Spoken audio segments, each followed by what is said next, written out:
दिनैनि साना थारैनो बर' हारिनि थाखाय मोनसे बिराद गिदिर सान मानोना दिनै जोङो 27 जानुवारिखौ थामथि बर' एकर्ड एबा सान्तिनि एकर्ड होननानै जोङो दिनै फालिनो थांदों। लोगोसे चिरां जिल्लानि सिङाव थानाय गासैबो डिनोमिनेसनफोरखौ लानानै ग्रेजुवेट अनवार्ड जेसेबां मानि जोंनाव ख्रिस्टियान सेंग्रा सिख्लाफोर दङ बिथांमोनखौ ज' जाहोनानै मोनसे सेमिनार खुंदों जोंनि थुक्राझार 2 नम्बर थुक्राझार गिर्जायाव। बेवहाय खुंनायनि गुबै थांखियानो जादों जोंनि बर'फोरखौ सोरबा मोनसे मोनदांस' हायै बा जोङो हमदांनो हायै सुथुरा बर'फोरखौ ड्राग्सनि गेजेरजों बा फेग्लुंनाय मुवाफोरनि गेजेरजों फोजोबस्रांनायनि थांखिजों जोंनि सेंग्रा सिख्लाफोरखौ गोजोम होदों नामा बेखौ लानानै मोनसे खोब सिरियासलि डिसकासन जागोन आरो बे डिसकासनाव माबोरै जोंनि जोहोलाव सेंग्रा सिख्लाफोरखौ ख्रिस्टियान सेंग्रा सिख्लाफोरखौ ड्राग्सनिफ्राय मुक्त खालामनो हागोन आरो बर' हारिनि गेजेराव बै सेंग्रा सिख्लाफोरा ड्राग्सनि जा इम्पेक्ट दङ बे इम्पेक्टखौ माबोरै फोजोबनो हागोन बेखौ लानानै सेमिनार खुंनाय जादों। गतिके जोंनि सरकारा मानव गेदेर प्रमद बर' बिथांनि दैदेननायाव बेफोरबायदि हाबाफारिखौ जेब्लायबो हेफाजाब खालामगोन।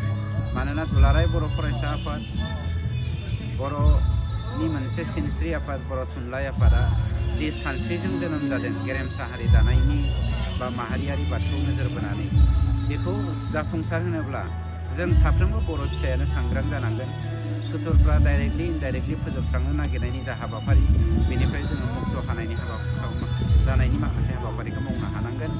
बेखौ लानानै दिनै जोंनि जा ख्रिस्टियान इयुथफोरा मोनसे हाबाफारि लादों। जोंनि सरकारि जानानै आं जेब्लायबो हामबाय होनो आरो जोंनिफ्राय जोङो मरेल सापर्ट हायो ना मा सापर्ट हायो जोंनिफ्राय जेब्लायबो बेफोरबायदि हाबाफारियाव जोङो हेफाजाब होबाय थागोन। बेवहाय खुनु राजनितिनि बाथ्रा फैनो हाया।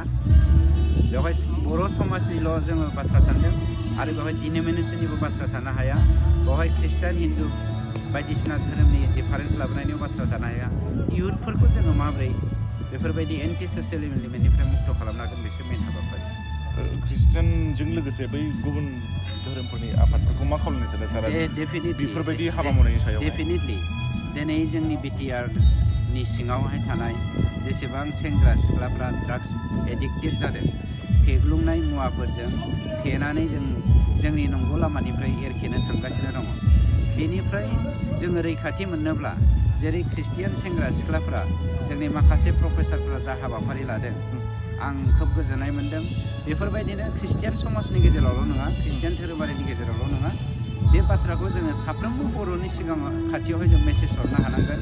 जोङो सान्ति जौगाथाय माहारियारि बादखौ सोमोन्दो लानानै जुदि गुफुं मोनसे समाज दानोब्ला बेफोरबायदि गासै एन्टि ससियेल एलिमेन्टनिफ्राय मुक्त जानो थाखाय साफ्रोमबो बर' दैदेनगिरिफोरा साफा सफिस्टिकेटेड लिडार जानानै बर' हारि दानायनि थाखाय आवगायबोनांगोन।